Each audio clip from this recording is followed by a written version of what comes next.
I can see you guys.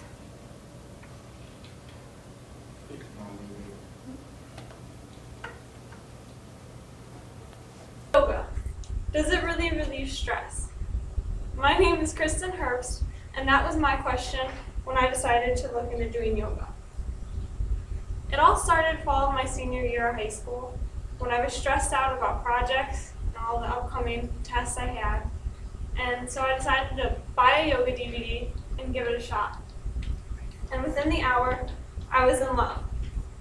Dr. Tim McCall, author of the book Yoga is Medicine, says it best when he states that yoga is not only a beneficial exercise, but it teaches us to get our minds to stop working against us.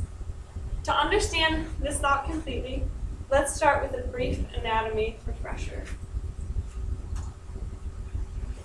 The sympathetic nervous system, or SNS, is more commonly known as the fight or flight response, is the release of stress-related hormones. On contrary to SNS, we have PNS, which is the parasympathetic nervous system, which is the restorative mode where the blood pressure and heart rate return back down to normal. Today, stress is nearly constant, and SNS is repetitively being activated. In turn, this can make your body turn on you, which may cause diseases.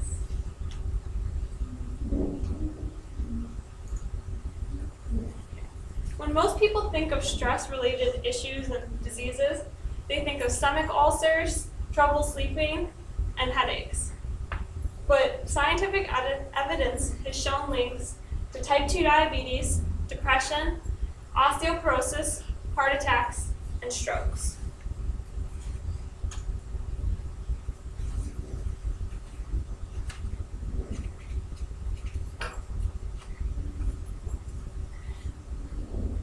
This is a London-based yoga biomedical trust study where it surveyed 2,700 people between the ages of 31 and 60 who use yoga therapeutically for at least 2 hours a week for a year or longer. And as you can see right here, the results showed how many people were positively affected by the yoga. They use yoga for two main reasons. Not only does it have physical effects, but the mental aspect of it through meditation offers help as well.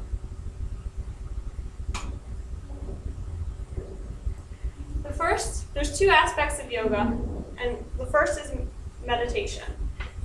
And that's kind of linked to this theory, monkey mind.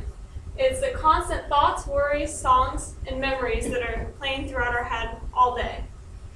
And really it says we really tend to live in the present moment. We get lost in an internal world of thoughts, fantasizing about the future and reliving the past. Most people don't even realize they do it because we've become so prone to it. But this can actually keep SNS activated, which can negatively affect our health in the long run. So I chose to do a little meditation exercise because I feel like more people know about the pose side of yoga and the physical side more than they do the mental side. So it's just a short glimpse of what meditation would be like. Sit up straight. Gently close your eyes and begin to follow the breath. Do not make any effort to change it. Try to not drift into sleep. Bring your attention to the sound of the breathing flowing in and out. Notice the air as it brushes the inside of your nose. Pay attention to the entire inhalation right up until it ends and the exhalation starts. Tune in to the exact moment of transition. Focus on the fine details of how the breath feels in your nostrils and listen to the sound it makes. Notice if the in and out breath are equally smooth and of a similar length. If you notice your attention has wavered, simply return your focus to the breath once again. How many of you have done a meditation exercise similar to that before? So, wow, more than I thought. Are you able to focus when you try to do things like that in meditation? Takes a while. Do you notice that your thoughts tend to wander? That's what yoga really tries to focus in on, getting your thoughts contained.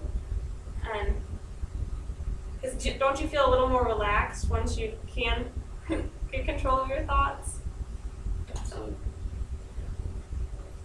The second half of yoga is the poses. So I picked 6 different stress relieving poses, and I put them in order of increasing difficulty.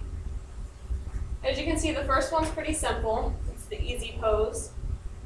It really gets you to calm your brain. It stretches your knees and ankles, and then strengthens your back. The corpse pose, which kind of looks like you're just laying down, but it reduces headache, fatigue, and insomnia, relaxes the body. This is mainly done towards the end of a yoga practice, and helps lower the blood pressure and return the body back to PNS. Child's pose, it stretches the hips, thighs, and ankles, helps relieve fatigue, relieves back and neck pain when done with the head and torso supported. Standing forward bend. It stretches the hamstrings, calves, and hips, strengthens the thighs and knees, and reduces fatigue and anxiety. Now we're getting into a little bit more difficult ones. The shoulder stand.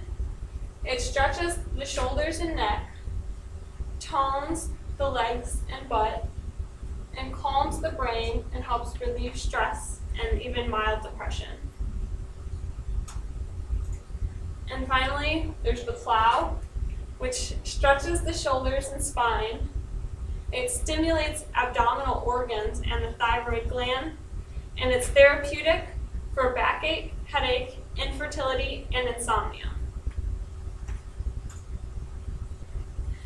In conclusion, no yoga is bad yoga. It's much more than a fancy way of stretching. Some actually choose to make it a way of life.